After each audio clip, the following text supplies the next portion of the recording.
부처님이 10가지 힘입니다. 첫 번째는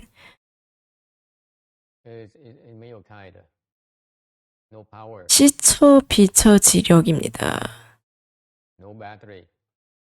옳음과 그름을 아는 지혜의 힘입니다.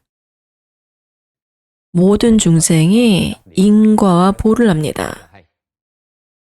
부처님만이 이렇게 정확하게 알 수 있습니다. 지혜가 있고 신통력을 조금 열면 일부는 볼 수 있습니다. 하지만 전체를 다 볼 수는 없습니다.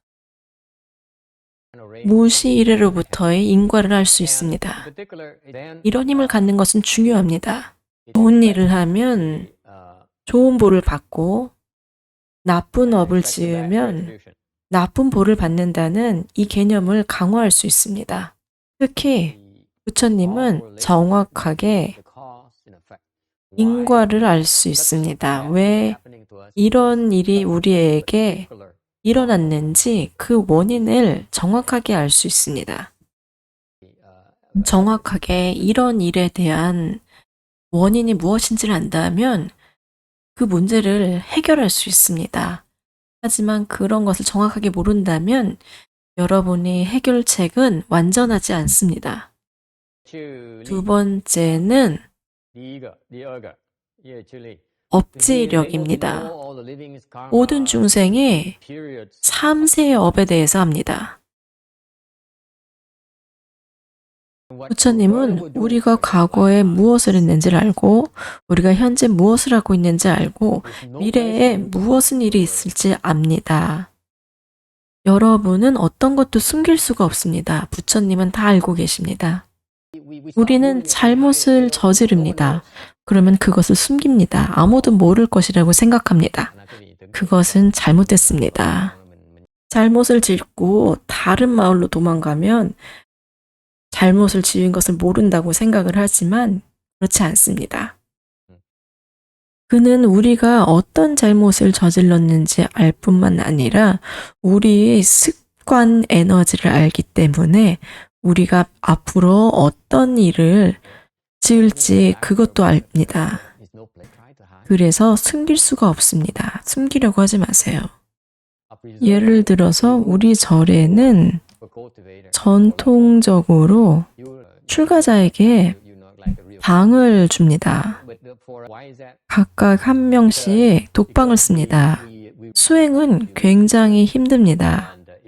방을 같이 쓴다면 방에 들어가서 숨을 수가 없습니다. 자신의 잘못과 자신의 추함을 감출 수 없습니다.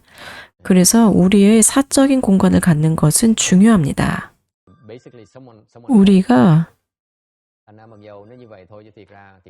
우리가 하는 것은 궁극적으로 다른 사람이 압니다. 아무도 모를 것이라고 바라지 않는 것이 좋습니다. 우리가 하는 모든 것은 다 팔식에 저장이 됩니다. 그 팔식을 볼 수 있다면 거기에 모든 것이 다 들어 있습니다. 어떤 것도 숨길 수가 없습니다. 질문입니다. 저 사람은 망상을 많이 합니다. 행동을 하지 않고 생각만으로도 그것이 잘못을 저지르는 것인가요? 예를 들어서 죽인다는 생각을 하면 이것도 역시 잘못입니까? 물론입니다. 마음으로 업을 짓습니다. 업에는 3가지가 있습니다. 신구의 업이 있습니다. 이야기를 들려드리겠습니다. 오랫동안 은둔 수행을 한 사람이 있었습니다. 그의 콩푸는 굉장히 높았습니다. 소문이 퍼졌고 그 사람은 그 지역에 꽤 알려졌습니다. 그가 사는 나라에 왕이 총애를 잃고 고립되었습니다. 그 여왕은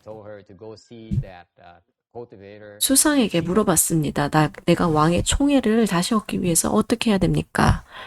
그랬더니 그 수상이 그 현자를 찾아가 보라고 했습니다.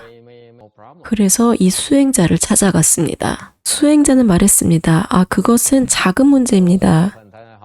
샤워를 하고 샤워한 물을 모아서 그것을 가지고 와서 그거 물을 나한테 쏟아 부으세요. 그러면은 문제가 해결이 될 것입니다. 그래서 그녀가 그렇게 했습니다. 샤워를 한 물을 모아서 그 물을 다 수행자에게 쏟아 부었습니다. 그녀는 궁에 돌아왔는데 돌아오자마자 왕이 그녀를 찾았고 다시 그의 총애를 받았습니다. 시간이 흘렀고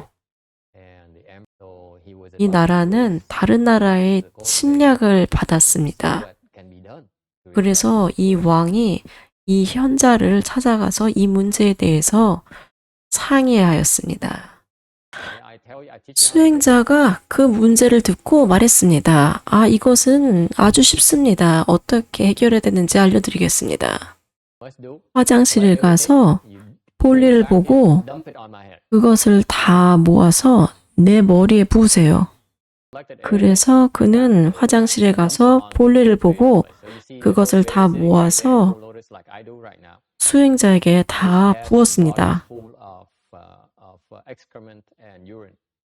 그 수행자의 몸이 오물로 뒤덮였습니다.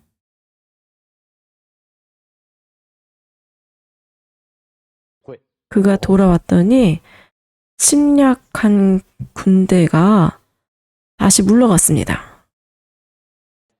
이 수행자는 모든 문제를 다 풀었습니다. 그래서 이 소문이 돌고 사람들이 그의 조언을 구하기 위해서 줄을 섰습니다. 그래서 그는 하루 종일 수행을 하는 대신에 사람들의 문제를 해결해 주어야 했습니다. 그는 똑같은 법을 주었습니다.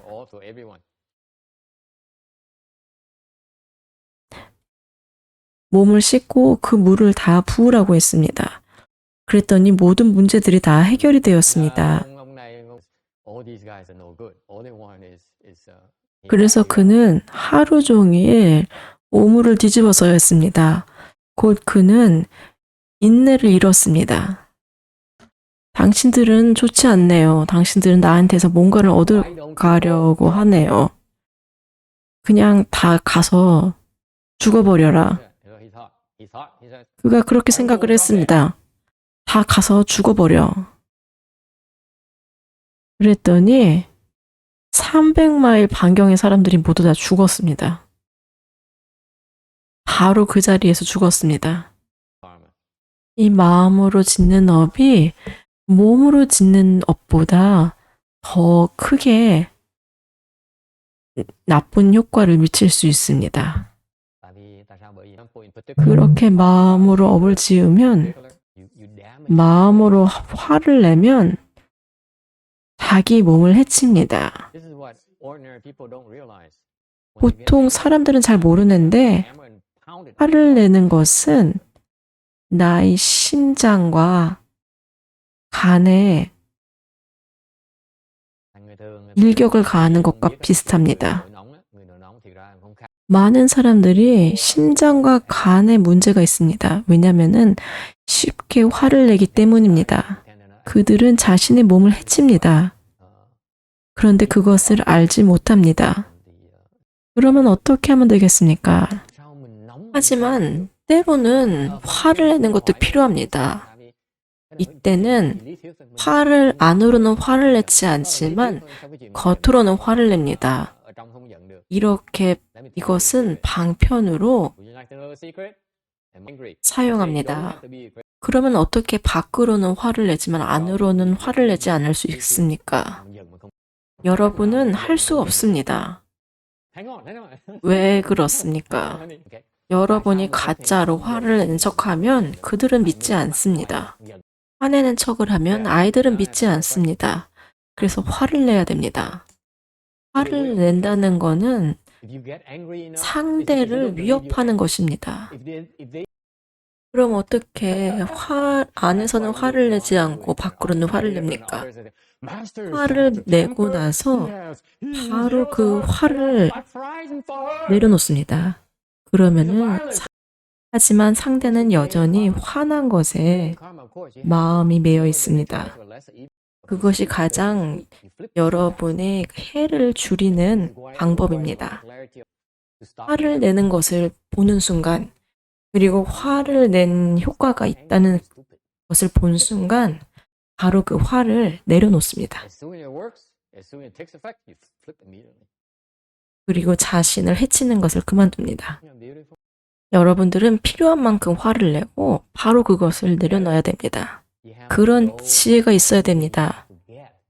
어느 정도 화를 내야 될지 아는 지혜가 필요합니다. 그만큼만 화를 내고 바로 화를 내려놓습니다. 그러면 자신은 그 화에서 벗어납니다. 반면에 상대는 그 화에 매여 있습니다. 세 번째는 정지력입니다.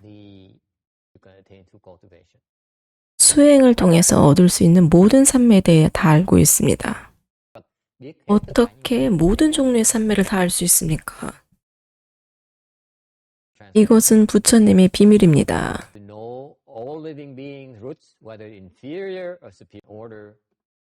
네 번째는 끈지력입니다. 이것은 모든 중생의 음기가 수승한지 열등한지 압니다. 그리고 적절하게 그 능력에 따라 가르침을 줍니다. 다섯 번째는 욕지력입니다. 그는 모든 우리의 욕망과 집착을 압니다. 어디에 집착을 하고 있는지, 무엇을 내려놓을 수 없는지를 압니다. 여섯 번째는 개지력입니다. 모든 중생이 개에 대해서 알고 있습니다. 일곱 번째는 도처지력입니다.